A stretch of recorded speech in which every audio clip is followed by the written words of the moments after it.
할아버지, 지금 문 닫히면 다시는 못 나가요. 정신병원 복도 끝에서 자동 잠금 장치가 작동하는 소리가 울렸습니다. 쨍그랑 쨍그랑.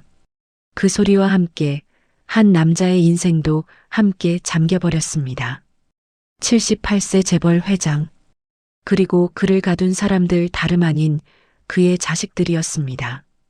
병실한 창백한 노인은 떨리는 손으로 침대 난간을 붙잡고 있었고 그 앞에는 낡은 옷을 입은 13살 소년이 숨을 몰아쉬며 서 있었습니다. 믿어주세요. 제가 길을 알아요. 빨리 가야 해요. 소년의 손이 노인의 손을 움켜쥐는 순간 멀리서 경비원의 발소리가 점점 가까워졌습니다. 자식들은 왜 아버지를 이곳에 가둔 걸까요? 그리고 이 아이는 왜 생판 남의 인생에 뛰어들었을까요? 문이 잠긴 바로 그 순간 도망은 이미 시작되고 있었습니다. 오늘의 사연 시작합니다. 어느 곳에서 들으셨는지 남겨주세요. 행운을 보내드립니다. 밤 10시 흰색 벽으로 칠해진 정신병원 3층 복도에서 간호사들이 마지막 회진을 마치고 중앙 제어실로 향했습니다. 쨍그랑 쨍그랑. 모든 병실 문에 자동 잠금 장치가 작동되는 소리가 복도에 메아리 쳤습니다. 312호 병실에서 재벌 회장 강철민이 침대에 앉아 창밖을 바라봤습니다. 78세 노인의 얼굴에 분노와 절망감이 깊이 새겨져 있었습니다. 강철민이 주먹을 꽉 쥐며 이를 갈았습니다. 이놈들이 날 치매 환자로 만들어서. 강철민은 저녁 식사 때 받은 약물을 침대 밑 틈새에 숨겼습니다. 지난 3개월간 간헐적으로 약을 거부해왔지만 자식들의 계략을 완전히 파악하지는 못한 상태였습니다. 강철민이 베개 밑에서 낡은 열쇠 하나를 꺼내 손바닥에서 굴렸습니다. 박 기사, 15년 전 그 금고, 아직 그대로 있을까? 같은 시각 지하 창고에서 병원 청소 일을 하던 13살 소년 민호가 환기구 청소를 하고 있었습니다. 민호가 걸레를 짜다가 갑자기 위층에서 들려오는 중얼거림에 귀를 기울였습니다. 재산, 자식들, 감금이라는 단어들이 희미하게 들렸습니다. 민호가 환기구 근처로 다가가 더 자세히 들어봤습니다. 뭔가 이상해. 저 할아버지 진짜 치매 환자가 아닌 것 같은데? 민호는 일주일 전부터 이 병원에서 자비를 하며 강철민의 행동 패턴을 관찰해 왔습니다. 간병인들의 수상한 대화도 여러 번 엿들었습니다. 저분 정말 이상하지 않아? 치매 환자치곤 너무 멀쩡해 보이는데. 쉿, 조용히 해. 원장님이 특별히 신경 쓰라고 하셨잖아. 민호가 고개를 끄덕이며 중얼거렸습니다. 역시 뭔가 수상해. 저 할아버지는 누군가에게 당하고 있어. 복도에서 순찰 중이던 야간 경비원이 강철민의 병실 앞을 지나갔습니다. 경비원이 문틈으로 살짝 눈짓을 보냈지만 강철민은 약물의 영향으로 명확히 알아보지 못했습니다. 경비원의 이름표에는 박만수라고 적혀 있었습니다. 박만수가 복도 끝에서 뒤돌아보며 작게 중얼거렸습니다. 회장님, 제가 꼭 모셔내겠습니다. 박만수는 2달 전부터 강철민의 소재를 찾아 이 병원의 야간 경비로 위장 취업했습니다. 매일 밤 주인의 상태를 확인하면서 구출 계획을 세워왔습니다. 박만수가 주머니에서 작은 자석을 꺼내 만지작거렸습니다. 내일 밤이면 반드시. 민호가 창고에서 환기구 위쪽을 살펴보며 혼잣말했습니다. 여기서 위층으로 올라갈 수 있을 것 같은데? 민호는 지난 일주일간 병원의 보안 시스템을 유심히 관찰해 왔습니다. 밤 11시 30분부터 12시 30분까지 정기 점검으로 일부 구역의 보안이 해제되는 것을 파악했습니다. 한편 강철민의 장남 강민수가 병원 원장실에서 최성우 원장과 대화하고 있었습니다.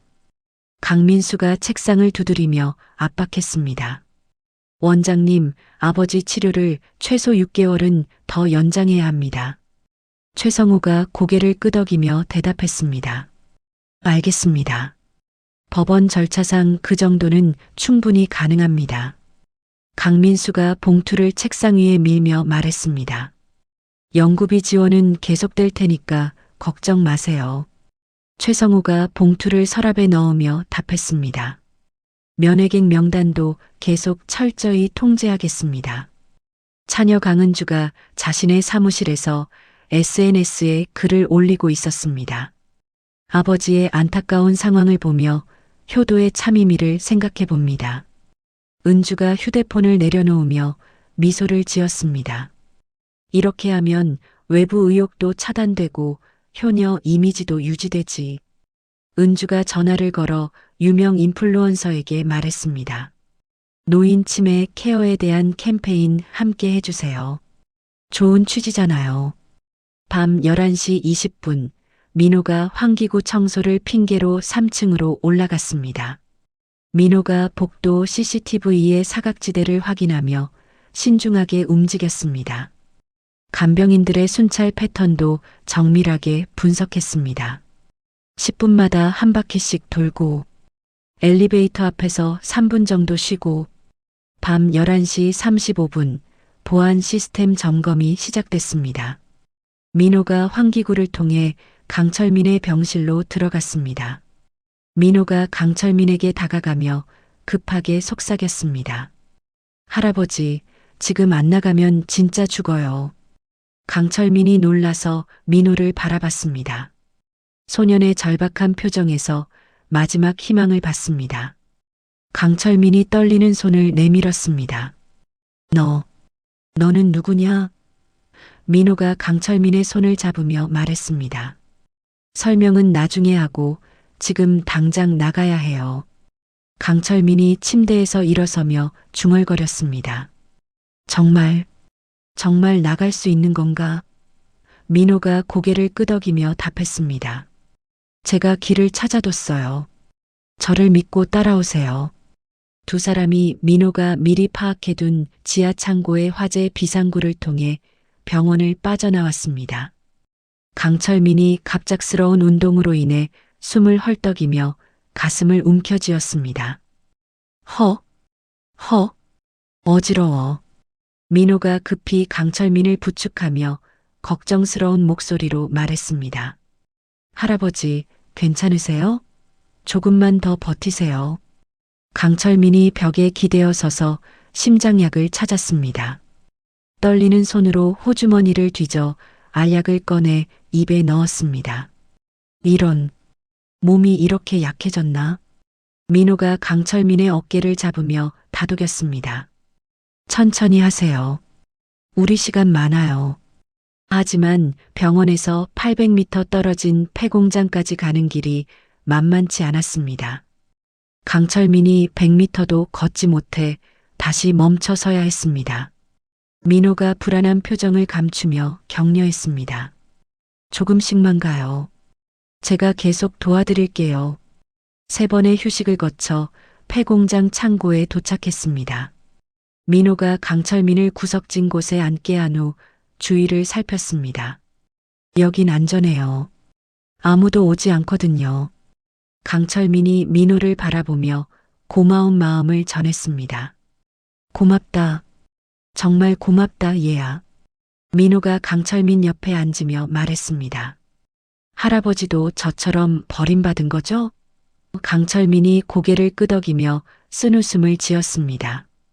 그래, 내 자식들한테 버림받았어. 민호의 눈에 분노가 스쳤습니다. 어른들은 왜 이렇게 나빠요? 강철민이 떨리는 손으로 심장약을 다시 복용하며 이야기를 시작했습니다. 5년 전부터, 아니, 어쩌면 그보다 훨씬 전부터 계획한 일일 거야. 민호가 집중해서 들었습니다. 무슨 계획이요? 강철민이 한숨을 쉬며 답했습니다. 내 재산을 가져가려는 계획 말이야. 새벽 4시 30분 병원에서 강철민의 실종이 발견됐습니다.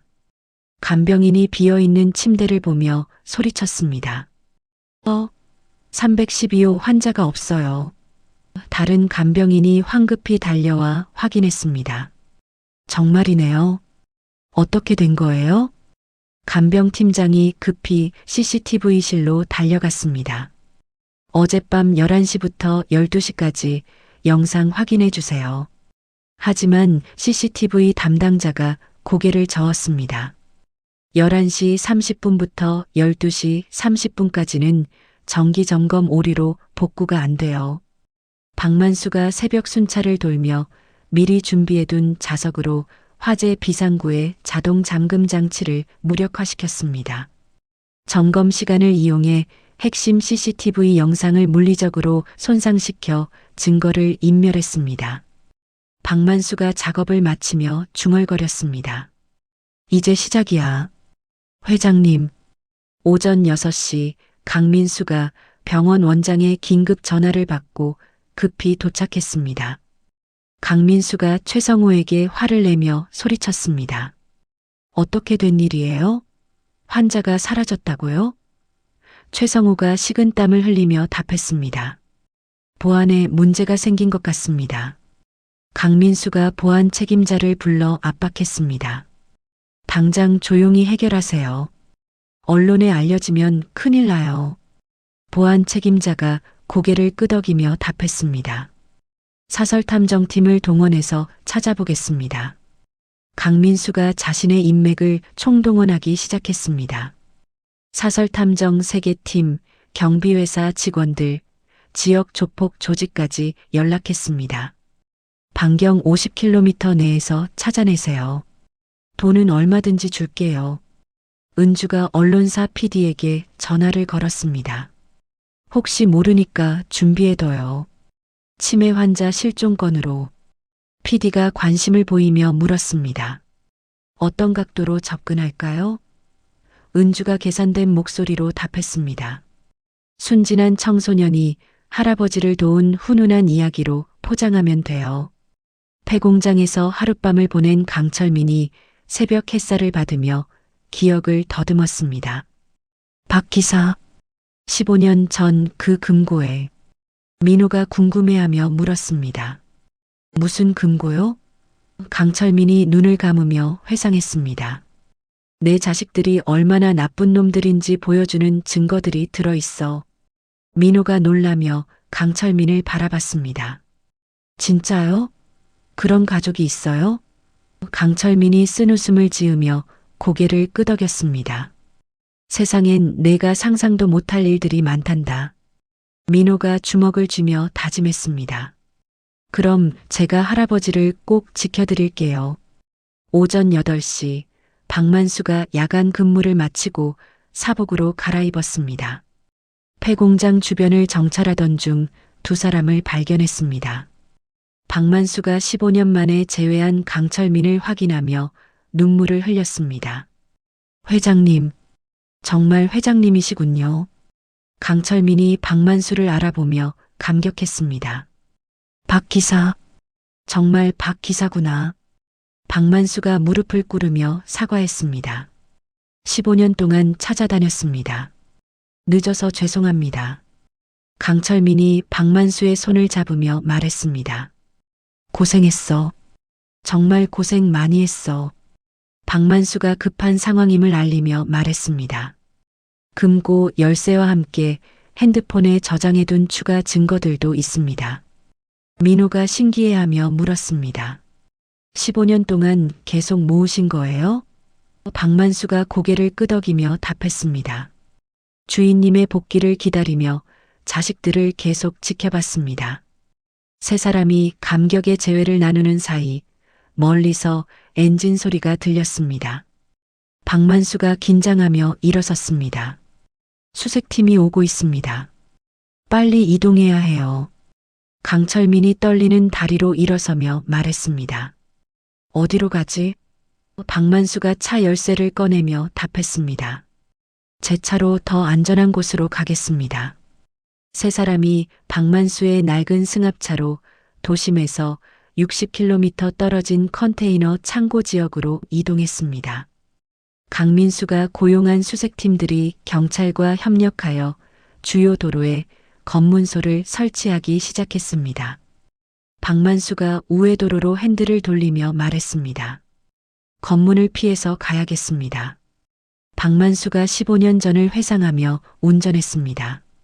그때 강철민이 자식들의 배신을 예감하고 모든 중요 증거들을 안전한 곳에 보관하라고 지시했던 순간이 떠올랐습니다. 회장님이 그때 말씀하셨죠. 언젠가 이런 날이 올 거라고. 강철민이 고개를 끄덕이며 답했습니다. 그래. 그때 내 말을 들어서 다행이야. 컨테이너 창고에 도착한 박만수가 15년간 보관해온 비밀 금고를 열었습니다. 강철민이 가져온 열쇠로 금고를 여는 순간 안에서 수많은 서류들이 쏟아져 나왔습니다. 녹음 파일, 은행 거래 내역, 위조 의료진단서 원본들이 가득했습니다. 민호가 놀라며 서류들을 살펴봤습니다. 와, 이렇게 많은 증거가 있었어요? 강철민이 녹음 파일을 들으며 경악했습니다. 자식들이 병원 원장과 의료진까지 매수해서 자신의 치매 진단을 조작한 치밀한 계획이 고스란히 담겨 있었습니다. 이놈들이 5년 전부터 이걸 준비했다고? 민호가 분노하며 주먹을 쥐었습니다. 정말 나쁜 사람들이네요. 이때 갑자기 컨테이너 창고 입구에 한 여성이 나타났습니다. 강철민의 첫 번째 부인이었던 이영숙이었습니다. 이영숙이 냉소적인 미소를 지으며 말했습니다. 오랜만이네요, 강철민 씨. 강철민이 놀라서 이영숙을 바라봤습니다. 영숙아, 너가 여기 왜? 이영숙이 팔짱을 끼며 답했습니다. 15년 동안 당신을 감시해 왔어요. 복수할 기회를 기다리면서 말이에요. 민호가 갑작스러운 상황에 당황했습니다. 이영숙이 민호를 바라보며 의미심장한 표정을 지었습니다. 이 아이가 정말 많이 컸네요. 강철민이 이영숙의 말을 이해하지 못했습니다. 무슨 소리야? 이영숙이 핸드폰을 꺼내며 위협했습니다. 이미 언론사에 제보했어요. 재벌 회장이 13살 아이를 협박해 유괴극을 벌이고 있다고. 박만수가 급히 나서며 말했습니다. 그렇게 하시면 안 됩니다. 이영숙이 박만수를 무시하며 강철민을 노려봤습니다. 당신이 나한테 한 짓을 생각해 보세요. 이영숙이 언론 제보로 인해 상황이 급변했습니다. 강민수와 은주가 이 제보를 절호의 기회로 삼아 긴급 기자회견을 열었습니다. 은주가 기자들 앞에서 눈물을 흘리며 말했습니다. 치매에 걸린 저희 아버지가 순진한 소년을 속여서. 기자들이 일제히 카메라를 향해 플래시를 터뜨렸습니다. 강민수가 마이크 앞에서 목소리를 떨며 말했습니다. 아버지의 병세가 이렇게 심각해진 줄 몰랐습니다. 은주가 손수건으로 눈물을 닦으며 덧붙였습니다. 그 아이가 걱정돼요. 우리 아버지가 정신이 온전하지 않으셔서.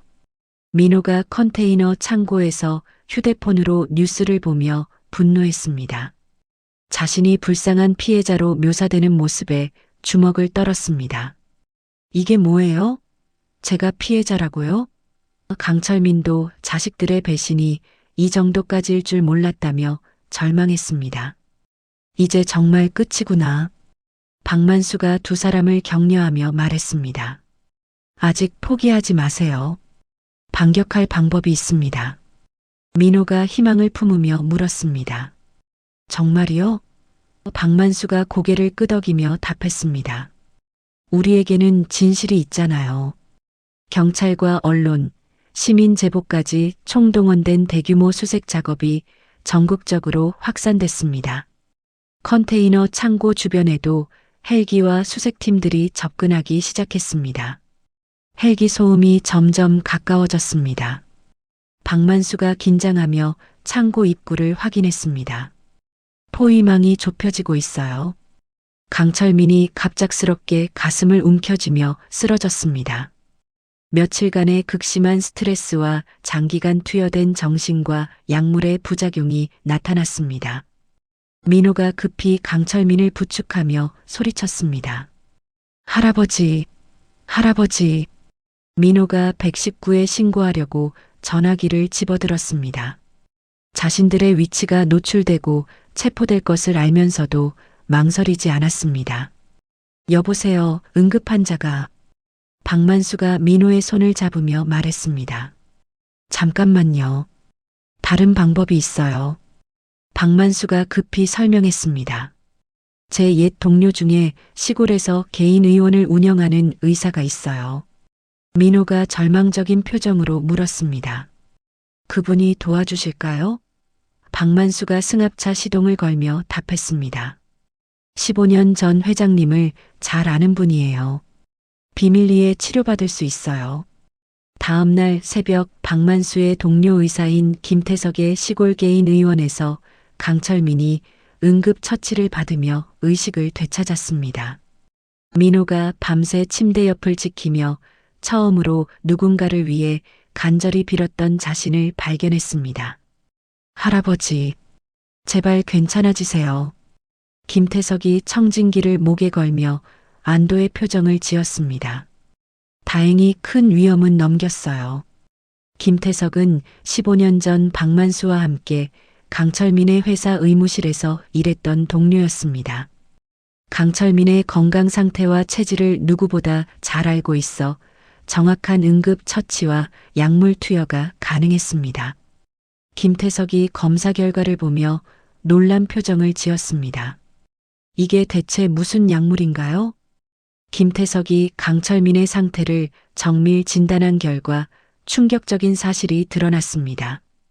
현재 복용 중인 약물들이 실제로는 치매 치료제가 아니라 기억력과 판단력을 흐리게 하는 항정신병 약물이었습니다. 김태석이 심각한 표정으로 말했습니다. 할로페리돌과 리스페리돈. 이건 고의적인 중독이에요. 김태석이 강철민의 모발 검사를 통해 지난 6개월간 이러한 약물들이 지속적으로 투여되었음을 확인했습니다. 민호가 분노하며 주먹을 쥐었습니다. 그럼 할아버지가 미쳤던 게 아니라 약 때문이었어요? 김태석이 고개를 끄덕이며 답했습니다. 맞아요. 이건 명백한 계획적 범행이에요.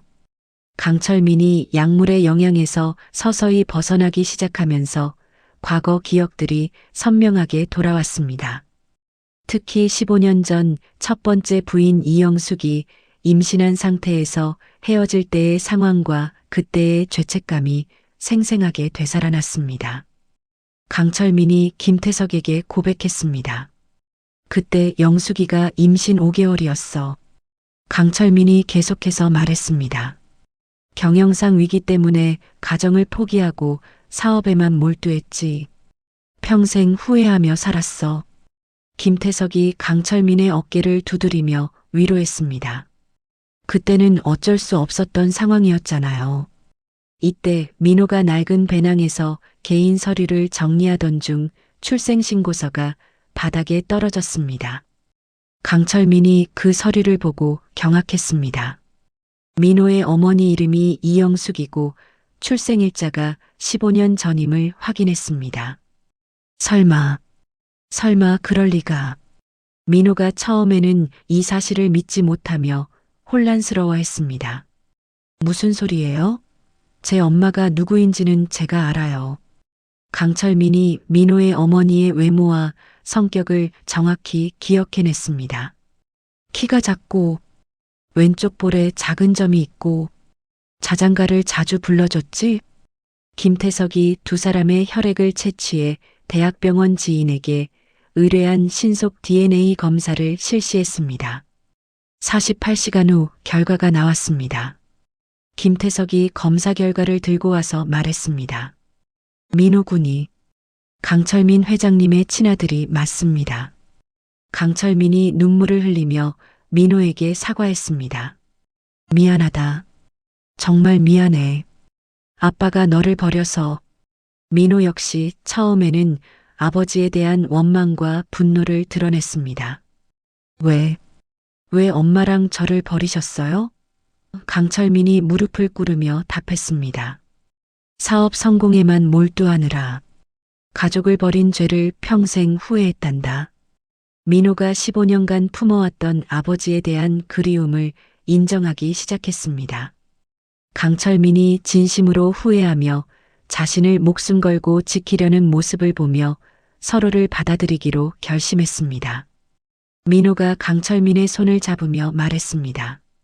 이제 진짜 아빠가 생긴 거네요. 김태석이 두 사람에게 현실적인 조언을 했습니다. 지금 상황에서는 혈연 관계가 밝혀져도 오히려 더 복잡한 법적 분쟁을 받을 수 있어요. 박만수가 고개를 끄덕이며 동의했습니다. 신중하게 접근해야 합니다. 박만수가 이제 수세에서 공세로 전략을 바꿨습니다.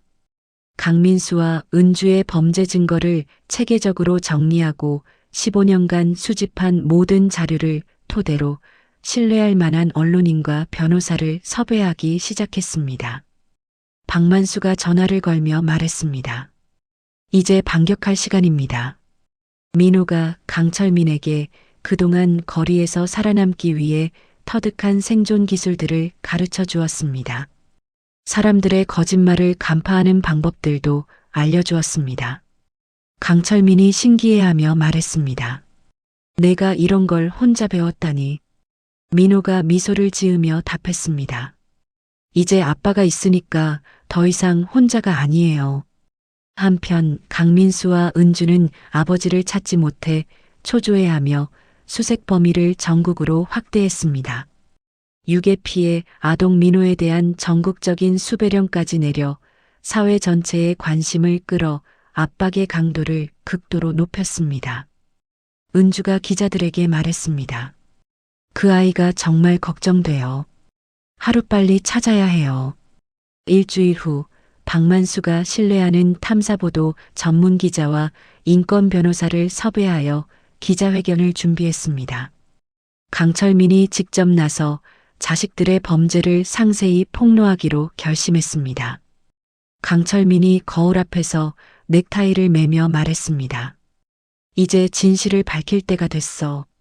기자회견장에서 강철민이 완전히 명료한 정신 상태로 자식들이 자신을 정신병원에 강제 입원시키고 재산을 체계적으로 빼돌린 과정을 구체적으로 증언했습니다.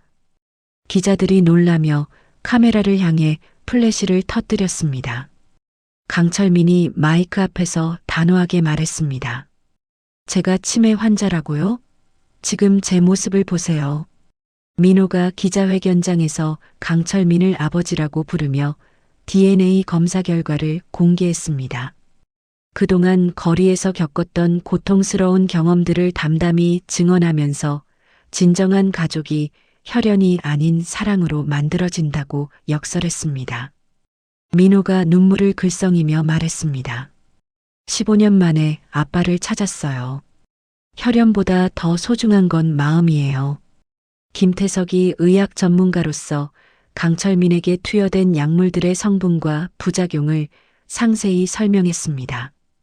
이것이 명백한 의도적 중독이라는 의학적 소견을 발표하고 관련 검사 결과를 공개했습니다. 김태석이 자료를 들며 말했습니다. 이런 약물을 6개월간 투여하면 정상인도 치매 환자처럼 보일 수 있어요. 박만수가 15년간 수집한 녹음 파일과 증거 문서들을 언론에 공개했습니다. 강민수와 은주의 대화가 담긴 녹음이 회견장에서 재생됐습니다. 녹음 속에서 강민수의 목소리가 들렸습니다. 아버지를 최소 1년은 병원에 가둬놔야 해. 그래야 법적으로 문제 없어. 여론이 급격히 뒤바뀌기 시작했습니다. 시청자들이 SNS에 분노의 댓글들을 올리기 시작했습니다. 이게 무슨 일이야? 자식이 부모를 이렇게 대해도 돼? 그 어린아이가 진짜 아들이었다니. 강민수와 은주가 사기, 횡령, 감금, 약물 중독 등 중범죄 혐의로 긴급 체포됐습니다. 경찰이 강민수의 사무실로 들이닥쳤습니다. 강민수가 수갑을 차며 소리쳤습니다. 이건 말이 안 돼. 내가 뭘 잘못했다는 거야. 은주도 집에서 체포되며 끝까지 억울함을 호소했습니다. 저희가 아버지를 사랑해서 한 일인데요. 하지만 아무도 그들의 변명을 믿지 않았습니다. 병원 원장 최성우가 구속된 후 모든 사실을 자백했습니다. 강민수에게서 받은 거액의 연구비와 개인적 이익, 그리고 협박에 못 이겨 강철민의 감금에 협조했다고 상세히 증언했습니다. 최성우가 수사관에게 말했습니다. 제가 의사로서 해서는 안 될 일을 했습니다. 강철민이 이사회의 긴급 결의를 통해 회사 경영권을 되찾았습니다. 그동안 자식들이 빼돌린 회사 자산과 개인 재산들을 법원의 가압류 결정으로 회수하기 시작했습니다. 강철민이 이사들 앞에서 말했습니다. 앞으로는 민호와 함께 회사를 이끌어 가겠습니다. 민호가 처음으로 자신만의 방과 깨끗한 옷, 따뜻한 밥을 가지게 됐습니다. 무엇보다 자신을 진심으로 사랑하고 지켜주는 아버지가 생겼다는 사실에 벅찬 행복감을 느꼈습니다. 민호가 새 옷을 입으며 거울을 보며 말했습니다. 이제 정말 새로운 인생이 시작되는 거구나. 박만수가 15년 만에 주인을 되찾은 기쁨으로 다시 강철민의 운전기사 겸 비서로 복귀했습니다. 김태석은 강철민의 전담 주치의가 되어 세 사람과 민호가 새로운 가족 같은 유대감을 형성했습니다. 박만수가 감격하며 말했습니다. 드디어 회장님을 모실 수 있게 됐습니다. 강철민과 민호가 함께 고급 레스토랑에서 정식 만찬을 즐겼습니다. 놀이공원과 쇼핑몰을 다니며 그동안 누리지 못했던 평범한 부자 관계의 소중한 순간들을 하나씩 만들어갔습니다. 민호가 롤러코스터를 타며 소리쳤습니다. 아빠, 정말 재밌어요. 전국 언론에서는 이들의 감동적인 재회 스토리를 연일 대대적으로 보도했습니다. 사회적으로도 진정한 가족의 의미와 혈연을 뛰어넘은 사랑, 그리고 노인 학대 문제에 대한 심도 있는 논의가 활발해졌습니다.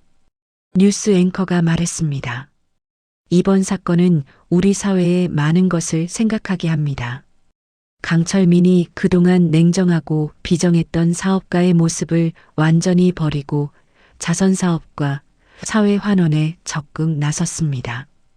특히 거리의 아이들과 소외계층을 돕는 종합복지재단을 설립하기로 공식 발표했습니다.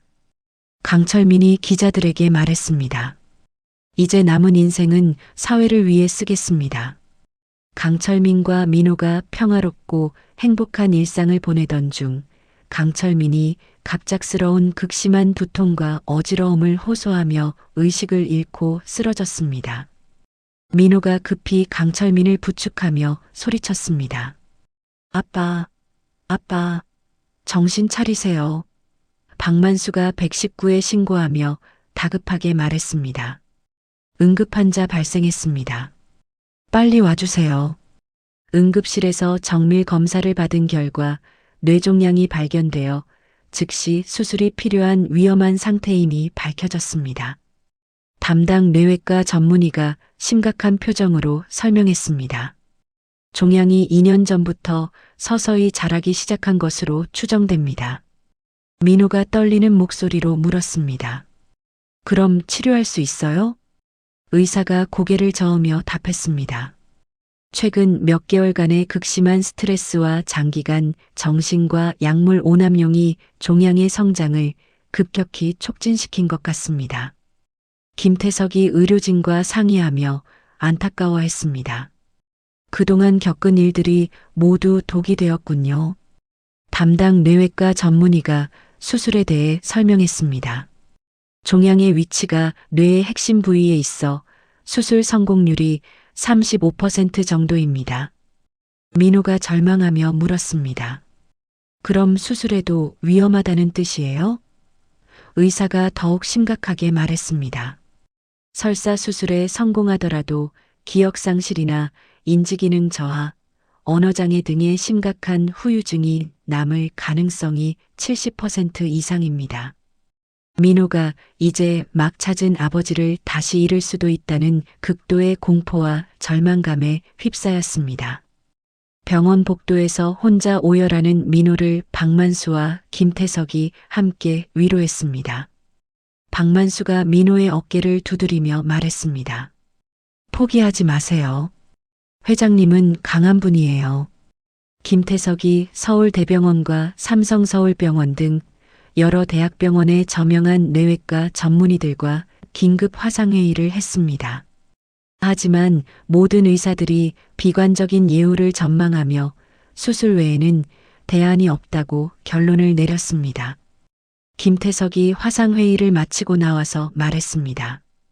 어떤 선택을 해도 쉽지 않을 것 같습니다. 설상가상으로 1심에서 중형을 선고받았던 강민수가 항소심에서 보석으로 풀려났습니다. 강민수가 아버지의 위독한 상태를 교묘히 이용해 상속권을 다시 주장하기 시작했습니다. 강민수가 변호사와 상의하며 말했습니다. 이번이 마지막 기회야. 민호를 혈연관계를 위조한 사기꾼이라며 새로운 소송을 제기해. 강민수가 아버지의 뇌종양으로 인한 판단 능력 상실과 의식불명 상태를 빌미로 삼았습니다. 그동안의 모든 법적 결정들과 재산 처분, 유언장 작성 등이 무효라고 주장하며 자신이 유일한 적법 상속자라는 새로운 소송을 제기했습니다. 변호사가 서류를 정리하며 말했습니다. 이번에는 의학적 근거가 있으니까 승산이 있어 보입니다. 은주 역시 집행유예로 출소한 후 언론 플레이를 본격 재개했습니다. 정신이 온전하지 않은 아버지가 사기꾼에게 소가한 모든 결정들은 법적으로 무효입니다. 각종 미디어를 통해 여론을 다시 자신들에게 유리하게 돌리려 시도했습니다.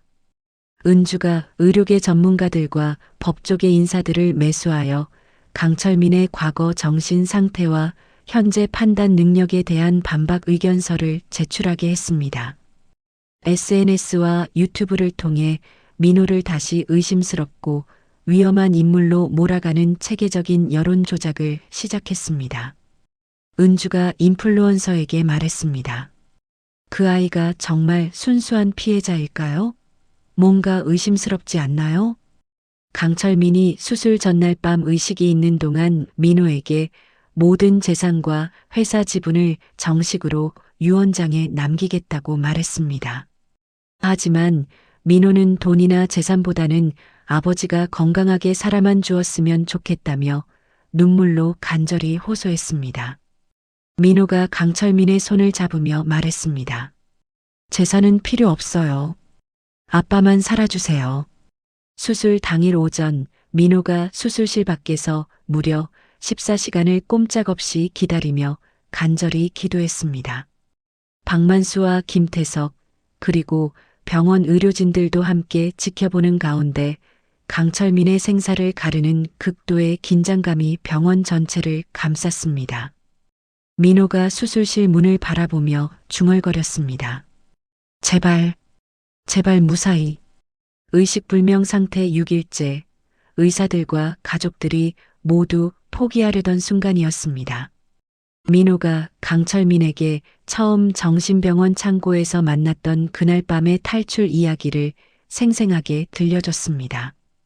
할아버지, 기억나세요? 제가 그때 말했잖아요. 지금 안 나가면 진짜 죽는다고. 강철민의 손가락이 미세하게 움직이기 시작했습니다. 곧이어 강철민이 눈을 뜨면서 기적적으로 의식을 회복했습니다. 의료진들이 이것이 의학적으로 설명하기 어려운 기적이라며 놀라워했습니다. 담당 의사가 감탄하며 말했습니다. 정말 믿기 어려운 일입니다. 민호 군과의 깊은 유대감이 강철민 회장님을 다시 이 세상으로 돌아오게 한 것 같아요. 강철민이 수술 후유증으로 일부 단기 기억에 공백이 있었습니다. 하지만 민호와 관련된 모든 기억들과 자식들의 배신에 대한 기억은 오히려 더욱 선명하고 구체적으로 되살아났습니다. 강철민이 민호의 손을 꼭 잡으며 말했습니다. 아들에 대한 사랑이 나를 죽음에서 구해냈구나. 박만수가 15년간 체계적으로 수집하고 정리해온 추가 증거들을 법정에 제출했습니다. 김태석의 정밀한 의학적 소견서와 새로 발견된 병원 내부 고발자의 증언이 결정적 역할을 했습니다. 법정에서 판사가 말했습니다. 강민수와 강은주의 성년 의견인 신청을 기각합니다.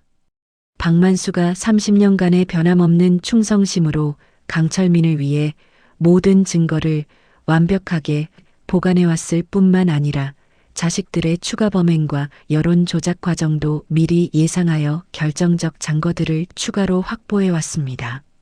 박만수가 녹음기를 재생하며 말했습니다. 이것은 강민수가 의료진과 공모하는 장면을 몰래 녹음한 것입니다. 강철민이 직접 법정에 휠체어를 타고 출석해 완전히 명료한 정신 상태로 장시간 증언했습니다. 민호가 자신의 유일하고 진정한 상속자임을 재확인하고 그동안의 모든 법적 절차와 재산 처분이 온전한 정신 상태에서 내린 합리적 결정이었음을 공식적으로 증명했습니다. 강철민이 법정에서 단호하게 말했습니다. 민호는 제 진짜 아들입니다. 혈연이 아닌 진정한 사랑으로 만들어진 가족입니다. 이영숙이 갑자기 법정에 나타나 15년 전의 모든 진실을 상세히 증언했습니다. 자신이 그동안 강철민을 원망했지만 민호의 헌신적인 사랑을 보며 마음이 바뀌었다고 말했습니다. 이영숙이 눈물을 흘리며 말했습니다. 민호야말로 진정한 아들이에요.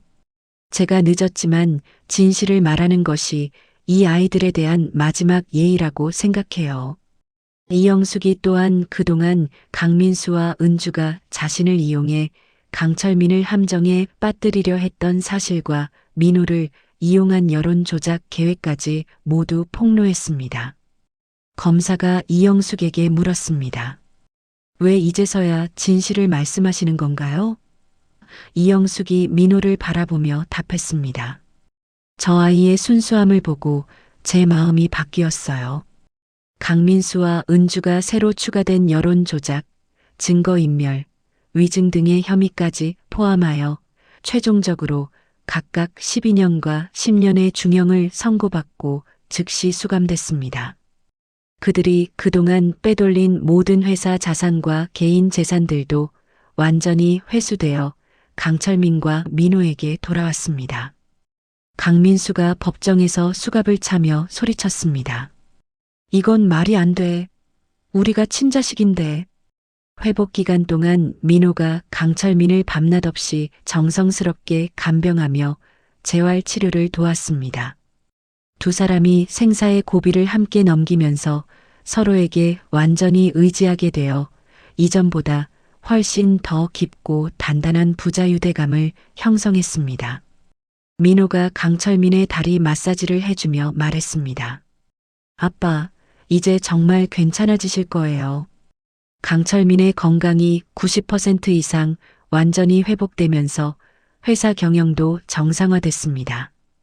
민호가 정식으로 강씨 가문의 양자 입양 절차를 거쳐 법적으로도 완전한 아들이 되어 강민호라는 새로운 이름과 정체성을 갖게 됐습니다. 강철민이 입양 서류에 서명하며 말했습니다. 이제 너는 진짜 강민호야. 박만수가 15년간의 충성과 공로를 인정받아 회사의 전무이사 겸 고문으로 승진했습니다. 김태석은 강철민이 새로 설립한 의료복지재단의 이사장이 되어 전국의 소외계층 의료지원 사업을 총괄하게 됐습니다. 박만수가 새 명함을 받으며 감격했습니다. 15년 만에 다시 회장님과 함께 일할 수 있게 됐습니다. 강철민이 완전히 회복된 후 민호에게 기업 경영의 기초 이론부터 실무 경험까지 체계적으로 가르치기 시작했습니다. 민호가 뛰어난 학습 능력과 거리에서 터득한 생존 본능, 그리고 타고난 리더십으로 놀라운 성장을 보였습니다. 강철민이 민호의 보고서를 보며 말했습니다. 정말 대견하구나. 아빠보다 훨씬 뛰어날 것 같아. 전 사회의 관심과 응원 속에서 강철민과 민호가 함께 사람 중심의 새로운 기업 문화를 만들기 시작했습니다. 이익보다 사회적 가치를 우선하는 기업으로 회사를 변화시켜 나가며 진정한 동반자 관계로 발전했습니다. 민호가 직원들에게 말했습니다. 우리 회사는 이제 사람을 가장 소중히 여기는 기업이 될 거예요. 3년 후 강철민과 민호는 화려한 대저택 대신 따뜻하고 아늑한 중간 규모 주택에서 박만수, 김태석과 함께 4명이 한 가족처럼 어우러져 살고 있었습니다. 매주 일요일마다 전국의 고아원과 양로원을 방문해 체계적인 봉사활동을 함께 진행했습니다. 민호가 아이들에게 책을 읽어주며 말했습니다. 여러분도 언젠가 진짜 가족을 만날 수 있을 거예요. 이들의 집은 언제나 웃음소리와 따뜻한 대화가 끊이지 않았습니다. 특히 민호가 학교와 회사에서 있었던 흥미로운 일들을 저녁 식사 때 유머러스하게 들려주는 시간을 강철민이 하루 중 가장 행복해하는 순간으로 여겼습니다. 강철민이 민호의 이야기를 들으며 웃음을 터뜨렸습니다. 그래서 그 친구가 뭐라고 했대? 민호가 명문 고등학교를 수석으로 졸업한 후 경영학과에 진학하여 우수한 성적을 거두면서도 겸손함을 잃지 않았습니다.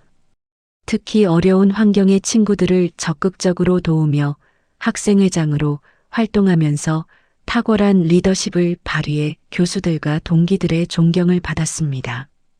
교수가 민호에게 말했습니다. 강민호 군은 정말 특별한 학생이에요. 성적도 뛰어나고 인성도 훌륭하고 민호가 대학에서 왕따를 당하는 후배들을 적극적으로 도와주고 상담해 주었습니다. 자신의 과거 경험을 바탕으로 상처받은 청소년들의 마음을 치유하고 용기를 주는 특별한 능력을 발휘하여 캠퍼스의 멘토 역할을 했습니다. 민호가 눈물을 흘리는 후배에게 말했습니다. 저도 비슷한 경험을 했어요. 혼자가 아니에요.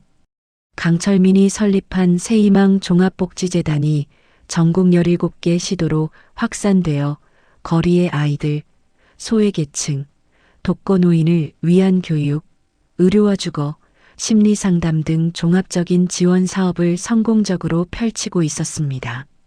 민호도 대학생 신분으로 재단의 청년 홍보대사로 활동하며 사회 환원에 앞장섰습니다. 재단 직원이 민호에게 말했습니다. 민호님 덕분에 젊은 후원자들이 많이 늘었어요.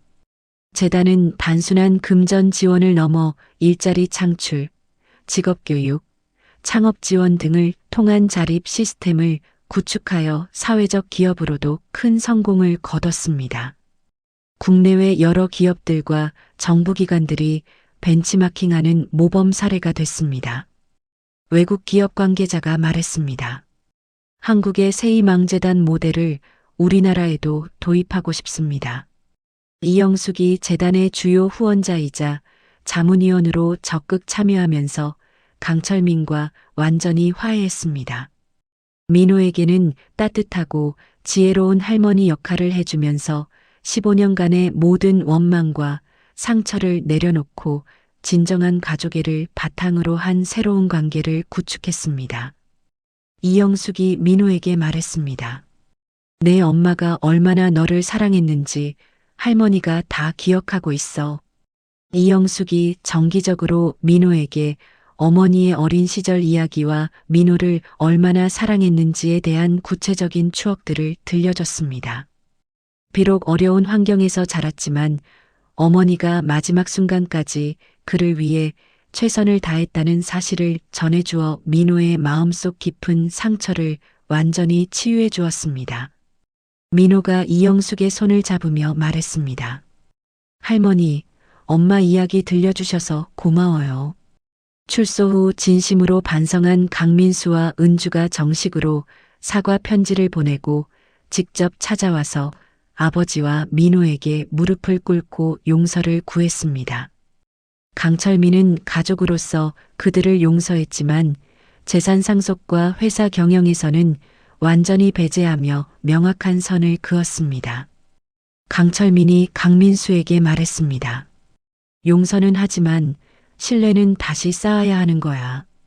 강철민이 용서와 신뢰는 별개의 문제라는 확고한 원칙을 세웠습니다. 강민수와 은주에게는 기본적인 생활비만 지원하되 스스로의 노력으로 새로운 삶을 살아가라고 조언했고, 이들도 이를 받아들여 각자 작은 사업을 시작하며 성실하게 살아가고 있었습니다. 은주가 작은 카페를 운영하며 말했습니다. 이제야 진짜 일하는 보람을 알겠어요. 민호가 20세가 되어 대학 3년 차에 진학하면서 본격적으로 아버지의 사업 경영에 참여하기 시작했습니다.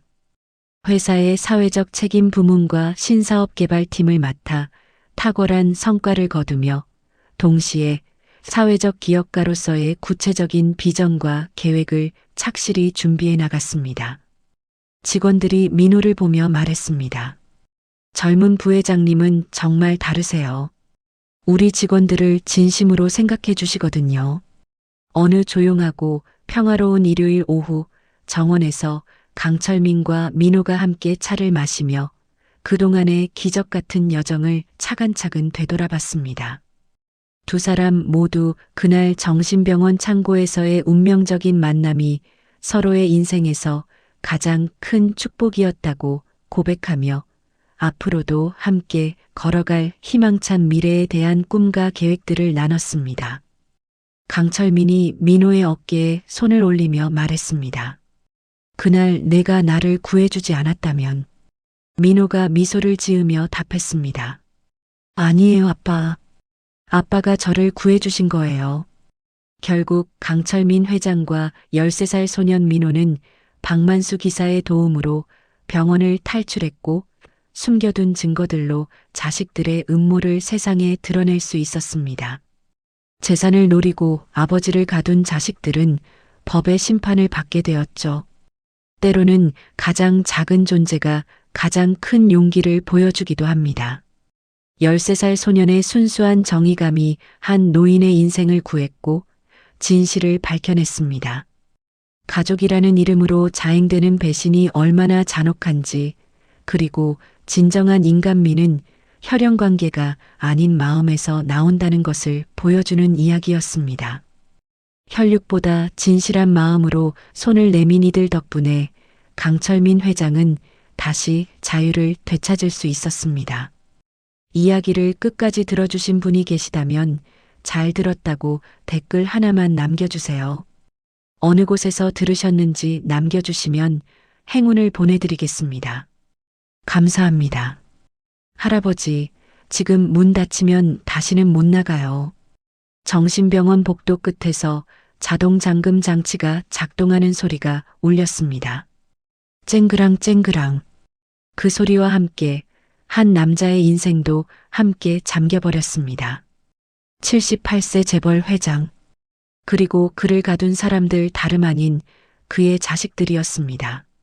병실한 창백한 노인은 떨리는 손으로 침대 난간을 붙잡고 있었고 그 앞에는 낡은 옷을 입은 13살 소년이 숨을 몰아쉬며 서 있었습니다.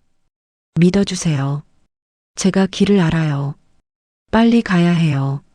소년의 손이 노인의 손을 움켜쥐는 순간 멀리서 경비원의 발소리가 점점 가까워졌습니다. 자식들은 왜 아버지를 이곳에 가둔 걸까요? 그리고 이 아이는 왜 생판 남의 인생에 뛰어들었을까요?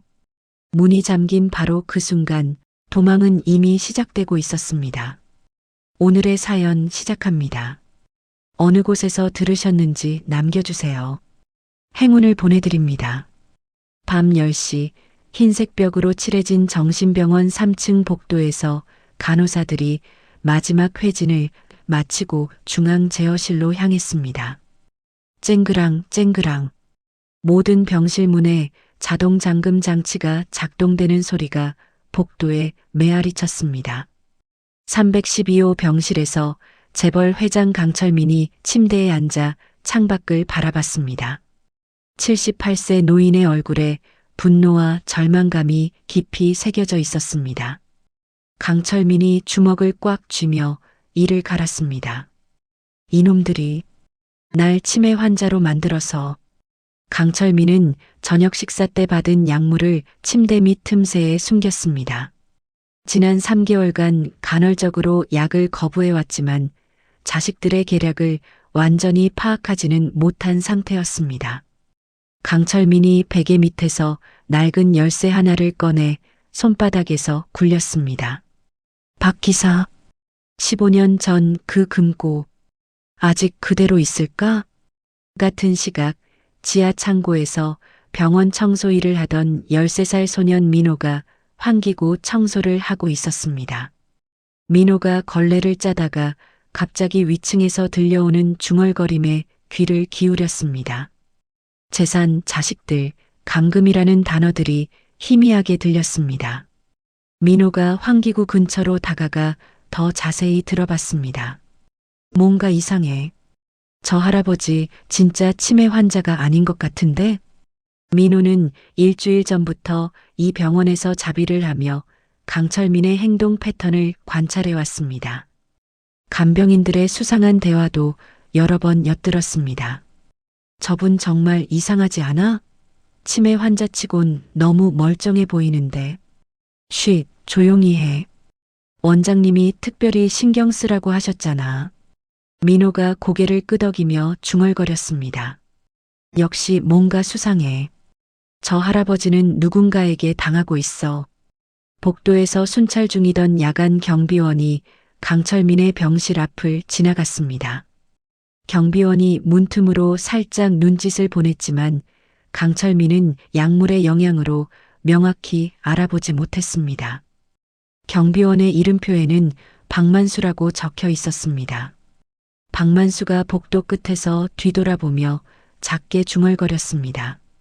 회장님, 제가 꼭 모셔내겠습니다. 박만수는 2달 전부터 강철민의 소재를 찾아 이 병원의 야간 경비로 위장 취업했습니다. 매일 밤 주인의 상태를 확인하면서 구출 계획을 세워왔습니다. 박만수가 주머니에서 작은 자석을 꺼내 만지작거렸습니다. 내일 밤이면 반드시. 민호가 창고에서 환기구 위쪽을 살펴보며 혼잣말했습니다. 여기서 위층으로 올라갈 수 있을 것 같은데? 민호는 지난 일주일간 병원의 보안 시스템을 유심히 관찰해 왔습니다. 밤 11시 30분부터 12시 30분까지 정기 점검으로 일부 구역의 보안이 해제되는 것을 파악했습니다.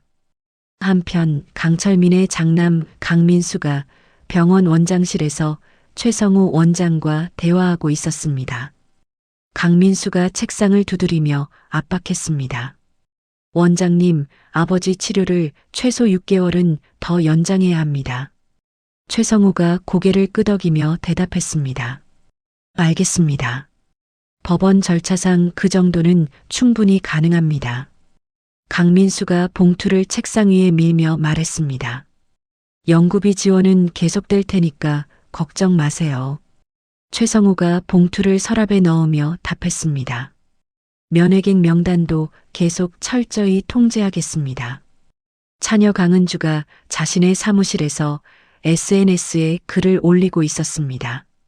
아버지의 안타까운 상황을 보며 효도의 참의미를 생각해 봅니다. 은주가 휴대폰을 내려놓으며 미소를 지었습니다. 이렇게 하면 외부 의혹도 차단되고 효녀 이미지도 유지되지. 은주가 전화를 걸어 유명 인플루언서에게 말했습니다. 노인 치매 케어에 대한 캠페인 함께 해주세요. 좋은 취지잖아요. 밤 11시 20분 민호가 환기구 청소를 핑계로 3층으로 올라갔습니다. 민호가 복도 CCTV의 사각지대를 확인하며 신중하게 움직였습니다. 간병인들의 순찰 패턴도 정밀하게 분석했습니다. 10분마다 한 바퀴씩 돌고 엘리베이터 앞에서 3분 정도 쉬고 밤 11시 35분 보안 시스템 점검이 시작됐습니다. 민호가 환기구를 통해 강철민의 병실로 들어갔습니다. 민호가 강철민에게 다가가며 급하게 속삭였습니다. 할아버지, 지금 안 나가면 진짜 죽어요. 강철민이 놀라서 민호를 바라봤습니다. 소년의 절박한 표정에서 마지막 희망을 봤습니다. 강철민이 떨리는 손을 내밀었습니다.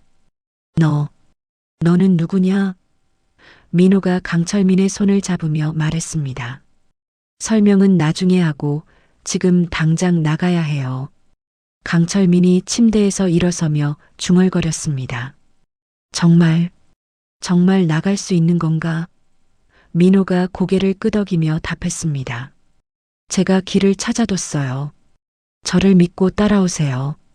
두 사람이 민호가 미리 파악해둔 지하 창고의 화재 비상구를 통해 병원을 빠져나왔습니다.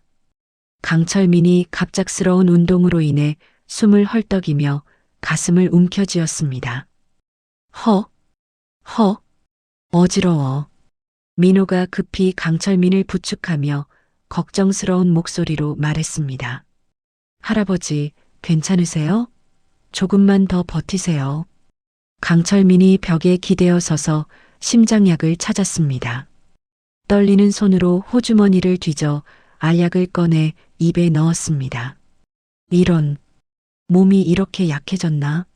민호가 강철민의 어깨를 잡으며 다독였습니다.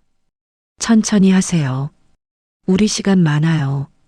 하지만 병원에서 800m 떨어진 폐공장까지 가는 길이 만만치 않았습니다.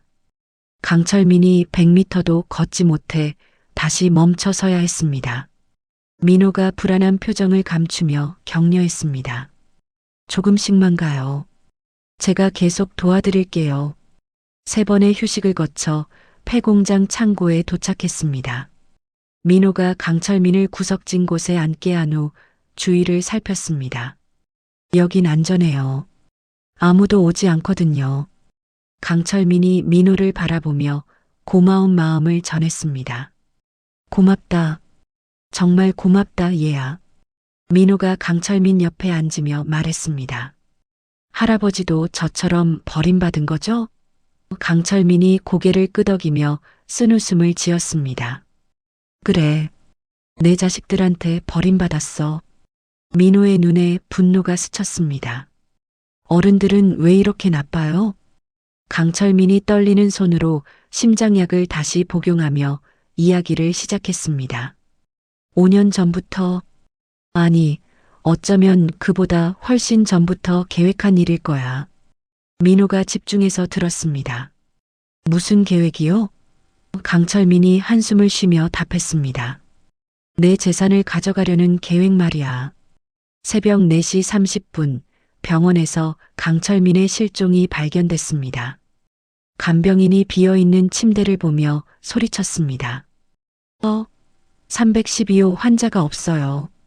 다른 간병인이 황급히 달려와 확인했습니다. 정말이네요. 어떻게 된 거예요? 간병팀장이 급히 CCTV실로 달려갔습니다. 어젯밤 11시부터 12시까지 영상 확인해 주세요. 하지만 CCTV 담당자가 고개를 저었습니다. 11시 30분부터 12시 30분까지는 정기점검 오류로 복구가 안 돼요. 박만수가 새벽 순찰을 돌며 미리 준비해둔 자석으로 화재 비상구의 자동 잠금 장치를 무력화시켰습니다. 점검 시간을 이용해 핵심 CCTV 영상을 물리적으로 손상시켜 증거를 인멸했습니다. 박만수가 작업을 마치며 중얼거렸습니다. 이제 시작이야. 회장님, 오전 6시 강민수가 병원 원장의 긴급 전화를 받고 급히 도착했습니다. 강민수가 최성호에게 화를 내며 소리쳤습니다. 어떻게 된 일이에요? 환자가 사라졌다고요? 최성호가 식은땀을 흘리며 답했습니다. 보안에 문제가 생긴 것 같습니다. 강민수가 보안 책임자를 불러 압박했습니다. 당장 조용히 해결하세요. 언론에 알려지면 큰일 나요. 보안 책임자가 고개를 끄덕이며 답했습니다. 사설탐정팀을 동원해서 찾아보겠습니다. 강민수가 자신의 인맥을 총동원하기 시작했습니다. 사설탐정 3개 팀, 경비회사 직원들, 지역 조폭 조직까지 연락했습니다. 반경 50km 내에서 찾아내세요. 돈은 얼마든지 줄게요. 은주가 언론사 PD에게 전화를 걸었습니다. 혹시 모르니까 준비해둬요. 치매 환자 실종 건으로. PD가 관심을 보이며 물었습니다. 어떤 각도로 접근할까요? 은주가 계산된 목소리로 답했습니다. 순진한 청소년이 할아버지를 도운 훈훈한 이야기로 포장하면 돼요. 폐공장에서 하룻밤을 보낸 강철민이 새벽 햇살을 받으며 기억을 더듬었습니다. 박 기사, 15년 전 그 금고에. 민호가 궁금해하며 물었습니다. 무슨 금고요? 강철민이 눈을 감으며 회상했습니다. 내 자식들이 얼마나 나쁜 놈들인지 보여주는 증거들이 들어있어. 민호가 놀라며 강철민을 바라봤습니다. 진짜요? 그런 가족이 있어요? 강철민이 쓴웃음을 지으며 고개를 끄덕였습니다. 세상엔 내가 상상도 못할 일들이 많단다. 민호가 주먹을 쥐며 다짐했습니다. 그럼 제가 할아버지를 꼭 지켜드릴게요. 오전 8시 박만수가 야간 근무를 마치고 사복으로 갈아입었습니다. 폐공장 주변을 정찰하던 중 2사람을 발견했습니다. 박만수가 15년 만에 재회한 강철민을 확인하며 눈물을 흘렸습니다. 회장님, 정말 회장님이시군요. 강철민이 박만수를 알아보며 감격했습니다. 박 기사, 정말 박 기사구나. 박만수가 무릎을 꿇으며 사과했습니다. 15년 동안 찾아다녔습니다. 늦어서 죄송합니다. 강철민이 박만수의 손을 잡으며 말했습니다. 고생했어. 정말 고생 많이 했어. 박만수가 급한 상황임을 알리며 말했습니다. 금고 열쇠와 함께 핸드폰에 저장해둔 추가 증거들도 있습니다. 민호가 신기해하며 물었습니다. 15년 동안 계속 모으신 거예요?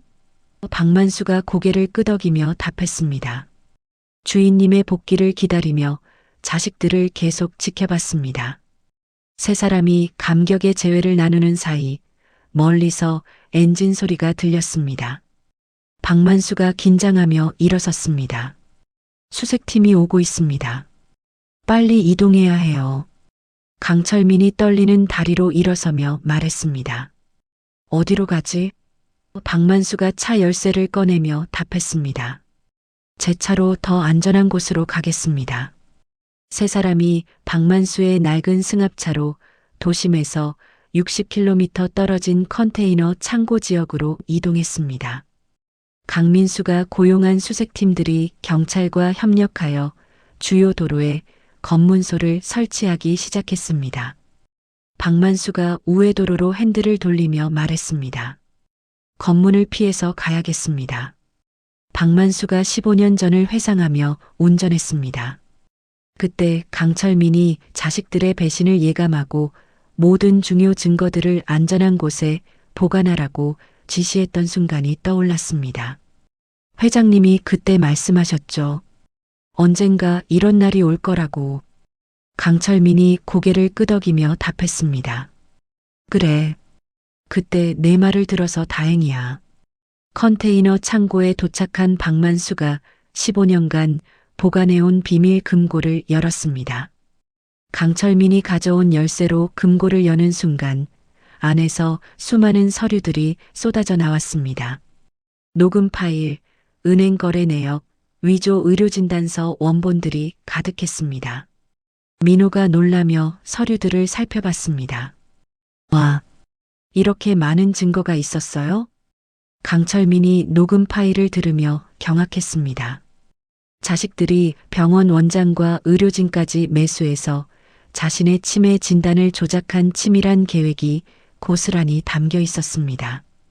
이놈들이 5년 전부터 이걸 준비했다고? 민호가 분노하며 주먹을 쥐었습니다. 정말 나쁜 사람들이네요. 이때 갑자기 컨테이너 창고 입구에 한 여성이 나타났습니다. 강철민의 첫 번째 부인이었던 이영숙이었습니다. 이영숙이 냉소적인 미소를 지으며 말했습니다. 오랜만이네요, 강철민 씨. 강철민이 놀라서 이영숙을 바라봤습니다. 영숙아, 너가 여기 왜? 이영숙이 팔짱을 끼며 답했습니다. 15년 동안 당신을 감시해 왔어요. 복수할 기회를 기다리면서 말이에요. 민호가 갑작스러운 상황에 당황했습니다.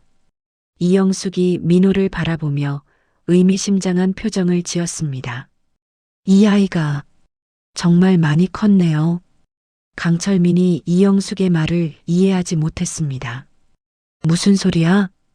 이영숙이 핸드폰을 꺼내며 위협했습니다. 이미 언론사에 제보했어요. 재벌 회장이 13살 아이를 협박해 유괴극을 벌이고 있다고. 박만수가 급히 나서며 말했습니다. 그렇게 하시면 안 됩니다. 이영숙이 박만수를 무시하며 강철민을 노려봤습니다. 당신이 나한테 한 짓을 생각해 보세요. 이영숙이 언론 제보로 인해 상황이 급변했습니다. 강민수와 은주가 이 제보를 절호의 기회로 삼아 긴급 기자회견을 열었습니다. 은주가 기자들 앞에서 눈물을 흘리며 말했습니다. 치매에 걸린 저희 아버지가 순진한 소년을 속여서. 기자들이 일제히 카메라를 향해 플래시를 터뜨렸습니다. 강민수가 마이크 앞에서 목소리를 떨며 말했습니다. 아버지의 병세가 이렇게 심각해진 줄 몰랐습니다. 은주가 손수건으로 눈물을 닦으며 덧붙였습니다. 그 아이가 걱정돼요. 우리 아버지가 정신이 온전하지 않으셔서. 민호가 컨테이너 창고에서 휴대폰으로 뉴스를 보며 분노했습니다. 자신이 불쌍한 피해자로 묘사되는 모습에 주먹을 떨었습니다. 이게 뭐예요? 제가 피해자라고요? 강철민도 자식들의 배신이 이 정도까지일 줄 몰랐다며 절망했습니다. 이제 정말 끝이구나. 박만수가 두 사람을 격려하며 말했습니다. 아직 포기하지 마세요. 반격할 방법이 있습니다. 민호가 희망을 품으며 물었습니다. 정말이요?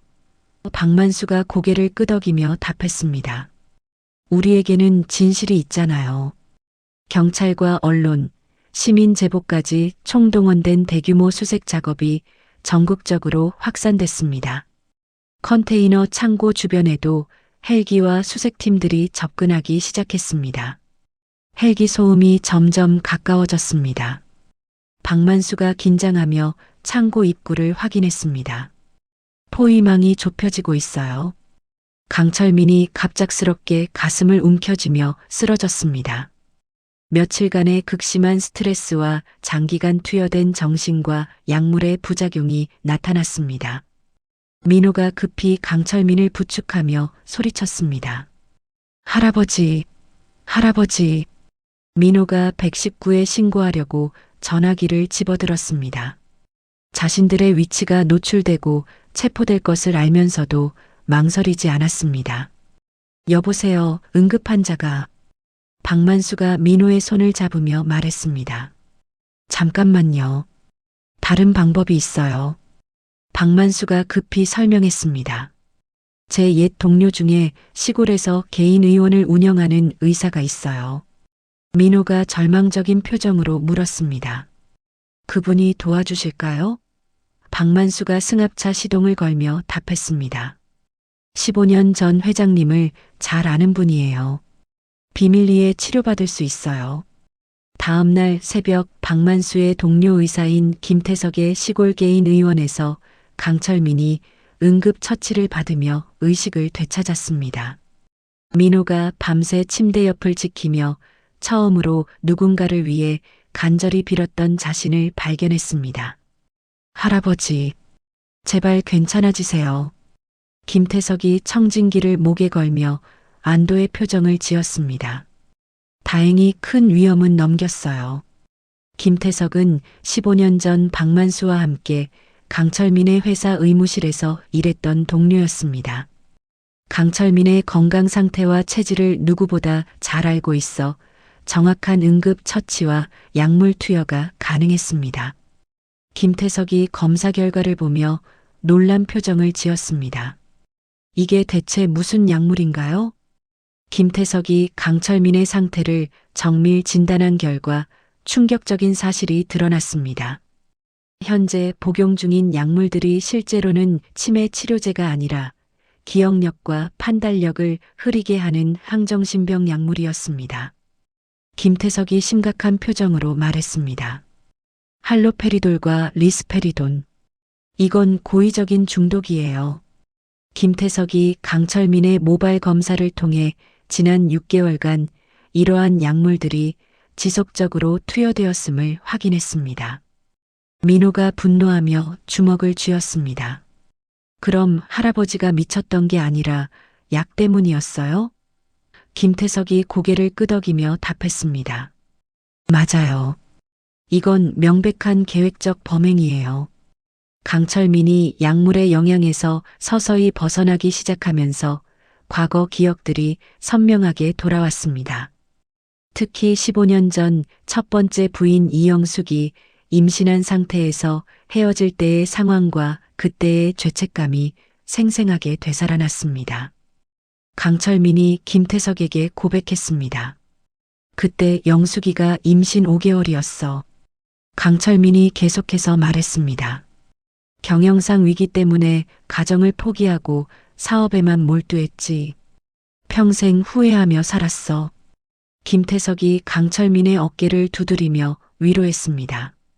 그때는 어쩔 수 없었던 상황이었잖아요. 이때 민호가 낡은 배낭에서 개인 서류를 정리하던 중 출생신고서가 바닥에 떨어졌습니다.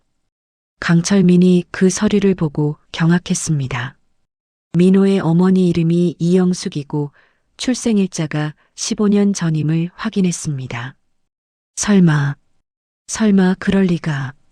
민호가 처음에는 이 사실을 믿지 못하며 혼란스러워했습니다. 무슨 소리예요? 제 엄마가 누구인지는 제가 알아요. 강철민이 민호의 어머니의 외모와 성격을 정확히 기억해냈습니다.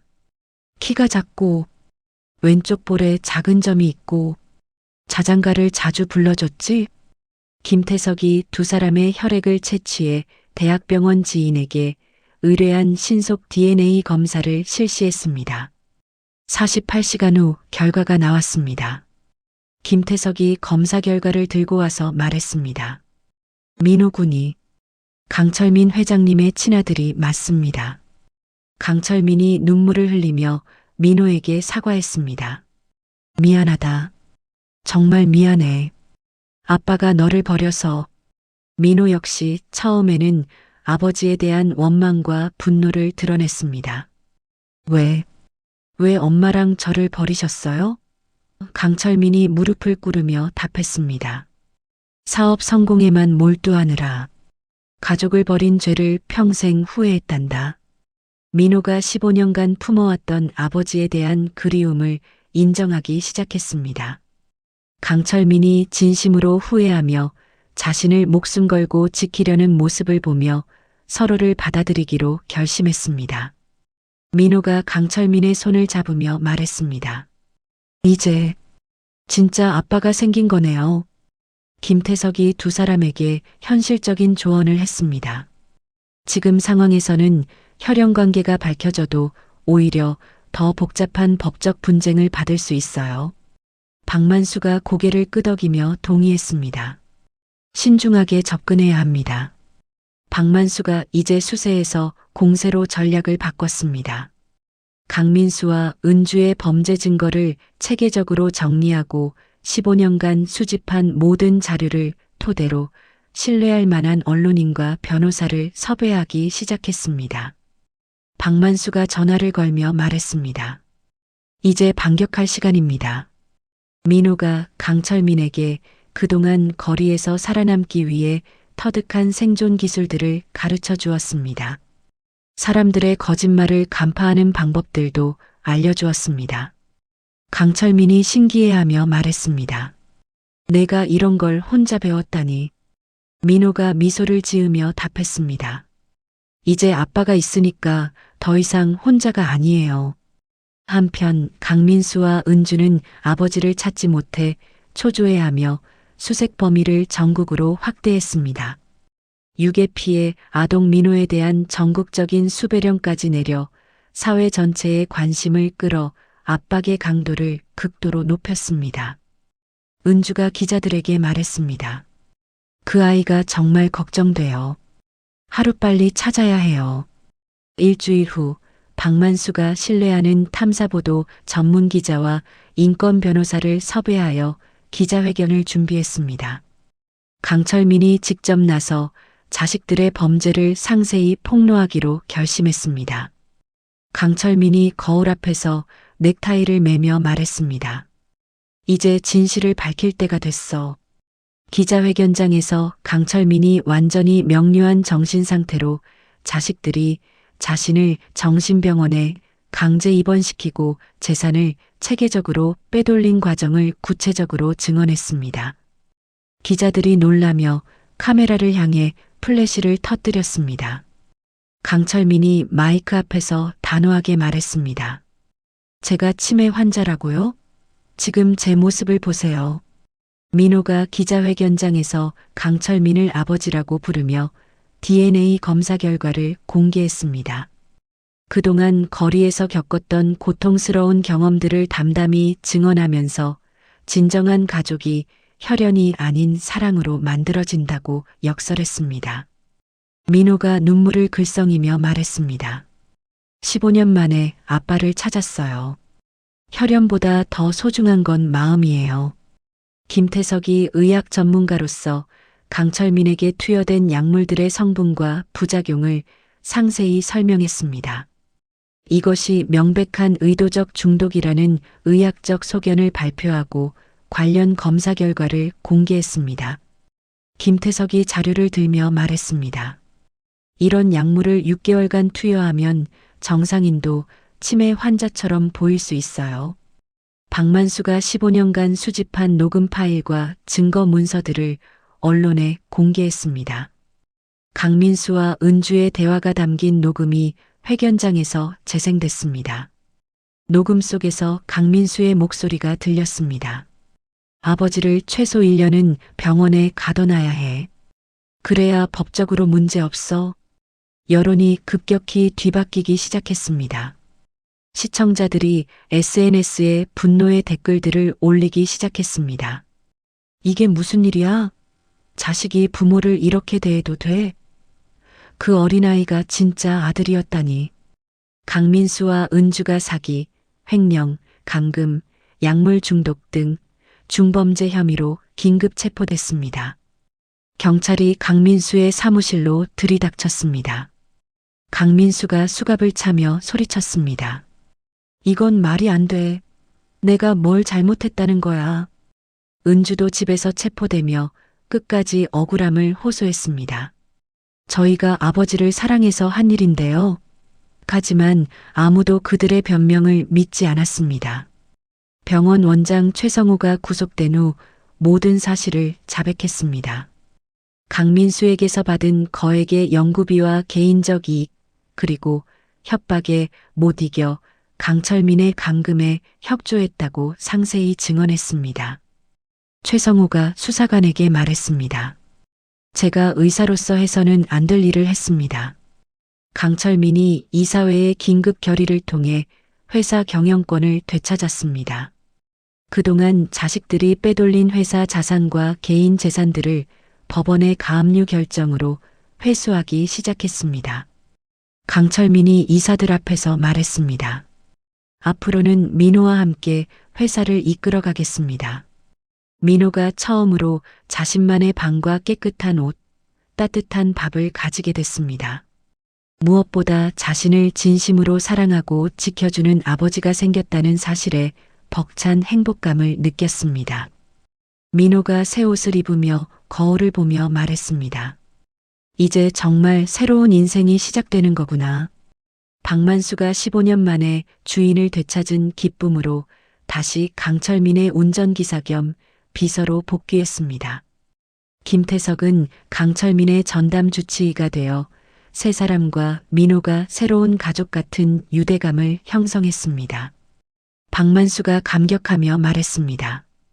드디어 회장님을 모실 수 있게 됐습니다. 강철민과 민호가 함께 고급 레스토랑에서 정식 만찬을 즐겼습니다. 놀이공원과 쇼핑몰을 다니며 그동안 누리지 못했던 평범한 부자 관계의 소중한 순간들을 하나씩 만들어 갔습니다. 민호가 롤러코스터를 타며 소리쳤습니다. 아빠, 정말 재밌어요. 전국 언론에서는 이들의 감동적인 재회 스토리를 연일 대대적으로 보도했습니다. 사회적으로도 진정한 가족의 의미와 혈연을 뛰어넘은 사랑, 그리고 노인 학대 문제에 대한 심도 있는 논의가 활발해졌습니다. 뉴스 앵커가 말했습니다. 이번 사건은 우리 사회의 많은 것을 생각하게 합니다. 강철민이 그동안 냉정하고 비정했던 사업가의 모습을 완전히 버리고 자선사업과 사회환원에 적극 나섰습니다. 특히 거리의 아이들과 소외계층을 돕는 종합복지재단을 설립하기로 공식 발표했습니다. 강철민이 기자들에게 말했습니다. 이제 남은 인생은 사회를 위해 쓰겠습니다. 민호가 급히 강철민을 부축하며 소리쳤습니다. 아빠, 정신 차리세요. 박만수가 119에 신고하며 다급하게 말했습니다. 응급환자 발생했습니다. 빨리 와주세요. 응급실에서 정밀 검사를 받은 결과 뇌종양이 발견되어 즉시 수술이 필요한 위험한 상태임이 밝혀졌습니다. 담당 뇌외과 전문의가 심각한 표정으로 설명했습니다. 종양이 2년 전부터 서서히 자라기 시작한 것으로 추정됩니다. 민호가 떨리는 목소리로 물었습니다. 그럼 치료할 수 있어요? 의사가 고개를 저으며 답했습니다. 최근 몇 개월간의 극심한 스트레스와 장기간 정신과 약물 오남용이 종양의 성장을 급격히 촉진시킨 것 같습니다. 김태석이 의료진과 상의하며 안타까워했습니다. 그동안 겪은 일들이 모두 독이 되었군요. 담당 뇌외과 전문의가 수술에 대해 설명했습니다. 종양의 위치가 뇌의 핵심 부위에 있어 수술 성공률이 35% 정도입니다. 민호가 절망하며 물었습니다. 그럼 수술해도 위험하다는 뜻이에요? 의사가 더욱 심각하게 말했습니다. 설사 수술에 성공하더라도 기억상실이나 인지기능 저하, 언어장애 등의 심각한 후유증이 남을 가능성이 70% 이상입니다. 민호가 이제 막 찾은 아버지를 다시 잃을 수도 있다는 극도의 공포와 절망감에 휩싸였습니다. 병원 복도에서 혼자 오열하는 민호를 박만수와 김태석이 함께 위로했습니다. 박만수가 민호의 어깨를 두드리며 말했습니다. 포기하지 마세요. 회장님은 강한 분이에요. 김태석이 서울대병원과 삼성서울병원 등 여러 대학병원의 저명한 뇌외과 전문의들과 긴급 화상회의를 했습니다. 하지만 모든 의사들이 비관적인 예후를 전망하며 수술 외에는 대안이 없다고 결론을 내렸습니다. 김태석이 화상회의를 마치고 나와서 말했습니다. 어떤 선택을 해도 쉽지 않을 것 같습니다. 설상가상으로 1심에서 중형을 선고받았던 강민수가 항소심에서 보석으로 풀려났습니다. 강민수가 아버지의 위독한 상태를 교묘히 이용해 상속권을 다시 주장하기 시작했습니다. 강민수가 변호사와 상의하며 말했습니다. 이번이 마지막 기회야. 민호를 혈연관계를 위조한 사기꾼이라며 새로운 소송을 제기해. 강민수가 아버지의 뇌종양으로 인한 판단 능력 상실과 의식불명 상태를 빌미로 삼았습니다. 그동안의 모든 법적 결정들과 재산 처분, 유언장 작성 등이 무효라고 주장하며 자신이 유일한 적법 상속자라는 새로운 소송을 제기했습니다. 변호사가 서류를 정리하며 말했습니다. 이번에는 의학적 근거가 있으니까 승산이 있어 보입니다. 은주 역시 집행유예로 출소한 후 언론 플레이를 본격 재개했습니다. 정신이 온전하지 않은 아버지가 사기꾼에게 소가한 모든 결정들은 법적으로 무효입니다. 각종 미디어를 통해 여론을 다시 자신들에게 유리하게 돌리려 시도했습니다. 은주가 의료계 전문가들과 법조계 인사들을 매수하여 강철민의 과거 정신 상태와 현재 판단 능력에 대한 반박 의견서를 제출하게 했습니다. SNS와 유튜브를 통해 민호를 다시 의심스럽고 위험한 인물로 몰아가는 체계적인 여론 조작을 시작했습니다. 은주가 인플루언서에게 말했습니다. 그 아이가 정말 순수한 피해자일까요? 뭔가 의심스럽지 않나요? 강철민이 수술 전날 밤 의식이 있는 동안 민호에게 모든 재산과 회사 지분을 정식으로 유언장에 남기겠다고 말했습니다. 하지만 민호는 돈이나 재산보다는 아버지가 건강하게 살아만 주었으면 좋겠다며 눈물로 간절히 호소했습니다. 민호가 강철민의 손을 잡으며 말했습니다. 재산은 필요 없어요. 아빠만 살아주세요. 수술 당일 오전 민호가 수술실 밖에서 무려 14시간을 꼼짝없이 기다리며 간절히 기도했습니다. 박만수와 김태석 그리고 병원 의료진들도 함께 지켜보는 가운데 강철민의 생사를 가르는 극도의 긴장감이 병원 전체를 감쌌습니다. 민호가 수술실 문을 바라보며 중얼거렸습니다. 제발 무사히. 의식불명 상태 6일째, 의사들과 가족들이 모두 포기하려던 순간이었습니다. 민호가 강철민에게 처음 정신병원 창고에서 만났던 그날 밤의 탈출 이야기를 생생하게 들려줬습니다. 할아버지, 기억나세요? 제가 그때 말했잖아요. 지금 안 나가면 진짜 죽는다고. 강철민의 손가락이 미세하게 움직이기 시작했습니다. 곧이어 강철민이 눈을 뜨면서 기적적으로 의식을 회복했습니다. 의료진들이 이것이 의학적으로 설명하기 어려운 기적이라며 놀라워했습니다. 담당 의사가 감탄하며 말했습니다. 정말 믿기 어려운 일입니다. 민호 군과의 깊은 유대감이 강철민 회장님을 다시 이 세상으로 돌아오게 한 것 같아요. 강철민이 수술 후유증으로 일부 단기 기억에 공백이 있었습니다. 하지만 민호와 관련된 모든 기억들과 자식들의 배신에 대한 기억은 오히려 더욱 선명하고 구체적으로 되살아났습니다. 강철민이 민호의 손을 꼭 잡으며 말했습니다. 아들에 대한 사랑이 나를 죽음에서 구해냈구나. 박만수가 15년간 체계적으로 수집하고 정리해온 추가 증거들을 법정에 제출했습니다. 김태석의 정밀한 의학적 소견서와 새로 발견된 병원 내부 고발자의 증언이 결정적 역할을 했습니다. 법정에서 판사가 말했습니다. 강민수와 강은주의 성년 의견인 신청을 기각합니다. 박만수가 30년간의 변함없는 충성심으로 강철민을 위해 모든 증거를 완벽하게 보관해왔을 뿐만 아니라 자식들의 추가 범행과 여론 조작 과정도 미리 예상하여 결정적 증거들을 추가로 확보해왔습니다. 박만수가 녹음기를 재생하며 말했습니다. 이것은 강민수가 의료진과 공모하는 장면을 몰래 녹음한 것입니다. 강철민이 직접 법정에 휠체어를 타고 출석해 완전히 명료한 정신 상태로 장시간 증언했습니다. 민호가 자신의 유일하고 진정한 상속자임을 재확인하고 그동안의 모든 법적 절차와 재산 처분이 온전한 정신 상태에서 내린 합리적 결정이었음을 공식적으로 증명했습니다. 강철민이 법정에서 단호하게 말했습니다. 민호는 제 진짜 아들입니다.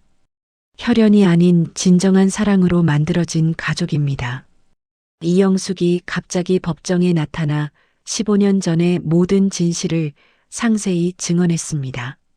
자신이 그동안 강철민을 원망했지만 민호의 헌신적인 사랑을 보며 마음이 바뀌었다고 말했습니다. 이영숙이 눈물을 흘리며 말했습니다. 민호야말로 진정한 아들이에요. 제가 늦었지만 진실을 말하는 것이 이 아이들에 대한 마지막 예의라고 생각해요. 이영숙이 또한 그동안 강민수와 은주가 자신을 이용해 강철민을 함정에 빠뜨리려 했던 사실과 민호를 이용한 여론 조작 계획까지 모두 폭로했습니다. 검사가 이영숙에게 물었습니다. 왜 이제서야 진실을 말씀하시는 건가요? 이영숙이 민호를 바라보며 답했습니다. 저 아이의 순수함을 보고 제 마음이 바뀌었어요. 강민수와 은주가 새로 추가된 여론 조작, 증거인멸, 위증 등의 혐의까지 포함하여 최종적으로 각각 12년과 10년의 중형을 선고받고 즉시 수감됐습니다. 그들이 그동안 빼돌린 모든 회사 자산과 개인 재산들도 완전히 회수되어 강철민과 민호에게 돌아왔습니다. 강민수가 법정에서 수갑을 차며 소리쳤습니다. 이건 말이 안 돼. 우리가 친자식인데.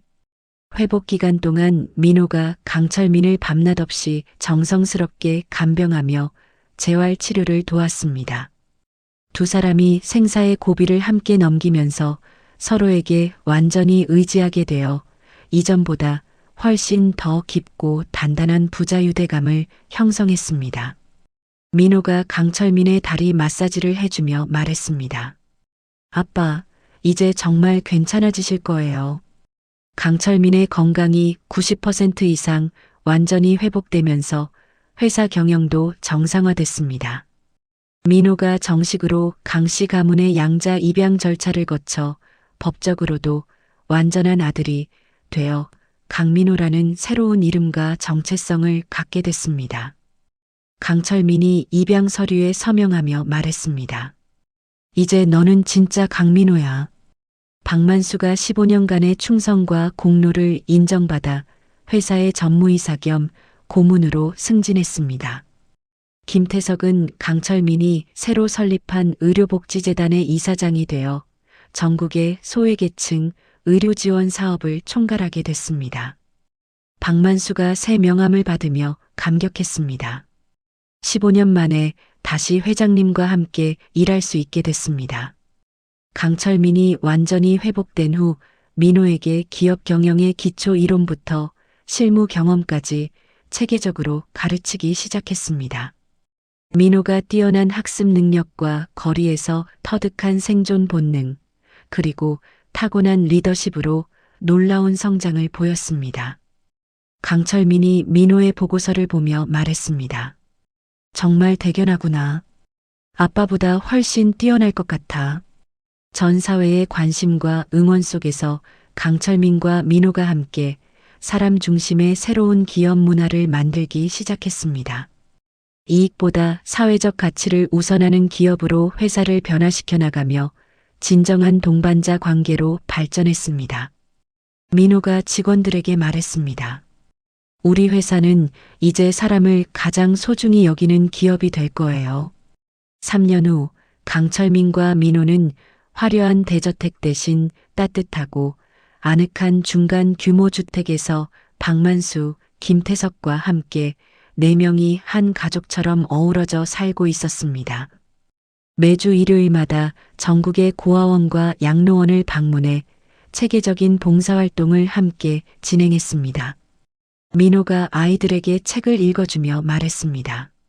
여러분도 언젠가 진짜 가족을 만날 수 있을 거예요. 이들의 집은 언제나 웃음소리와 따뜻한 대화가 끊이지 않았습니다. 특히 민호가 학교와 회사에서 있었던 흥미로운 일들을 저녁 식사 때 유머러스하게 들려주는 시간을 강철민이 하루 중 가장 행복해하는 순간으로 여겼습니다. 강철민이 민호의 이야기를 들으며 웃음을 터뜨렸습니다. 그래서 그 친구가 뭐라고 했대? 민호가 명문 고등학교를 수석으로 졸업한 후 경영학과에 진학하여 우수한 성적을 거두면서도 겸손함을 잃지 않았습니다. 특히 어려운 환경의 친구들을 적극적으로 도우며 학생회장으로 활동하면서 탁월한 리더십을 발휘해 교수들과 동기들의 존경을 받았습니다. 교수가 민호에게 말했습니다. 강민호 군은 정말 특별한 학생이에요. 성적도 뛰어나고 인성도 훌륭하고 민호가 대학에서 왕따를 당하는 후배들을 적극적으로 도와주고 상담해 주었습니다. 자신의 과거 경험을 바탕으로 상처받은 청소년들의 마음을 치유하고 용기를 주는 특별한 능력을 발휘하여 캠퍼스의 멘토 역할을 했습니다. 민호가 눈물을 흘리는 후배에게 말했습니다. 저도 비슷한 경험을 했어요. 혼자가 아니에요. 강철민이 설립한 새희망 종합복지재단이 전국 17개 시도로 확산되어 거리의 아이들, 소외계층, 독거노인을 위한 교육, 의료와 주거, 심리상담 등 종합적인 지원 사업을 성공적으로 펼치고 있었습니다. 민호도 대학생 신분으로 재단의 청년 홍보대사로 활동하며 사회환원에 앞장섰습니다. 재단 직원이 민호에게 말했습니다. 민호님 덕분에 젊은 후원자들이 많이 늘었어요. 재단은 단순한 금전 지원을 넘어 일자리 창출, 직업교육, 창업 지원 등을 통한 자립 시스템을 구축하여 사회적 기업으로도 큰 성공을 거뒀습니다. 국내외 여러 기업들과 정부기관들이 벤치마킹하는 모범 사례가 됐습니다. 외국 기업 관계자가 말했습니다. 한국의 새희망재단 모델을 우리나라에도 도입하고 싶습니다. 이영숙이 재단의 주요 후원자이자 자문위원으로 적극 참여하면서 강철민과 완전히 화해했습니다. 민호에게는 따뜻하고 지혜로운 할머니 역할을 해주면서 15년간의 모든 원망과 상처를 내려놓고 진정한 가족애를 바탕으로 한 새로운 관계를 구축했습니다. 이영숙이 민호에게 말했습니다. 내 엄마가 얼마나 너를 사랑했는지 할머니가 다 기억하고 있어. 이영숙이 정기적으로 민호에게 어머니의 어린 시절 이야기와 민호를 얼마나 사랑했는지에 대한 구체적인 추억들을 들려줬습니다. 비록 어려운 환경에서 자랐지만 어머니가 마지막 순간까지 그를 위해 최선을 다했다는 사실을 전해주어 민호의 마음속 깊은 상처를 완전히 치유해 주었습니다. 민호가 이영숙의 손을 잡으며 말했습니다. 할머니, 엄마 이야기 들려주셔서 고마워요. 출소 후 진심으로 반성한 강민수와 은주가 정식으로 사과 편지를 보내고 직접 찾아와서 아버지와 민호에게 무릎을 꿇고 용서를 구했습니다. 강철민은 가족으로서 그들을 용서했지만 재산 상속과 회사 경영에서는 완전히 배제하며 명확한 선을 그었습니다. 강철민이 강민수에게 말했습니다. 용서는 하지만 신뢰는 다시 쌓아야 하는 거야. 강철민이 용서와 신뢰는 별개의 문제라는 확고한 원칙을 세웠습니다. 강민수와 은주에게는 기본적인 생활비만 지원하되 스스로의 노력으로 새로운 삶을 살아가라고 조언했고 이들도 이를 받아들여 각자 작은 사업을 시작하며 성실하게 살아가고 있었습니다. 은주가 작은 카페를 운영하며 말했습니다. 이제야 진짜 일하는 보람을 알겠어요. 민호가 20세가 되어 대학 3년 차에 진학하면서 본격적으로 아버지의 사업 경영에 참여하기 시작했습니다. 회사의 사회적 책임 부문과 신사업 개발팀을 맡아 탁월한 성과를 거두며 동시에 사회적 기업가로서의 구체적인 비전과 계획을 착실히 준비해 나갔습니다. 직원들이 민호를 보며 말했습니다. 젊은 부회장님은 정말 다르세요. 우리 직원들을 진심으로 생각해 주시거든요. 어느 조용하고 평화로운 일요일 오후 정원에서 강철민과 민호가 함께 차를 마시며 그동안의 기적 같은 여정을 차근차근 되돌아봤습니다. 두 사람 모두 그날 정신병원 창고에서의 운명적인 만남이 서로의 인생에서 가장 큰 축복이었다고 고백하며 앞으로도 함께 걸어갈 희망찬 미래에 대한 꿈과 계획들을 나눴습니다. 강철민이 민호의 어깨에 손을 올리며 말했습니다. 그날 내가 나를 구해주지 않았다면. 민호가 미소를 지으며 답했습니다. 아니에요, 아빠. 아빠가 저를 구해주신 거예요. 결국 강철민 회장과 13살 소년 민호는 박만수 기사의 도움으로 병원을 탈출했고 숨겨둔 증거들로 자식들의 음모를 세상에 드러낼 수 있었습니다. 재산을 노리고 아버지를 가둔 자식들은 법의 심판을 받게 되었죠. 때로는 가장 작은 존재가 가장 큰 용기를 보여주기도 합니다. 13살 소년의 순수한 정의감이 한 노인의 인생을 구했고 진실을 밝혀냈습니다. 가족이라는 이름으로 자행되는 배신이 얼마나 잔혹한지, 그리고 진정한 인간미는 혈연 관계가 아닌 마음에서 나온다는 것을 보여주는 이야기였습니다. 혈육보다 진실한 마음으로 손을 내민 이들 덕분에 강철민 회장은 다시 자유를 되찾을 수 있었습니다. 이야기를 끝까지 들어주신 분이 계시다면 잘 들었다고 댓글 하나만 남겨주세요. 어느 곳에서 들으셨는지 남겨주시면 행운을 보내드리겠습니다. 감사합니다.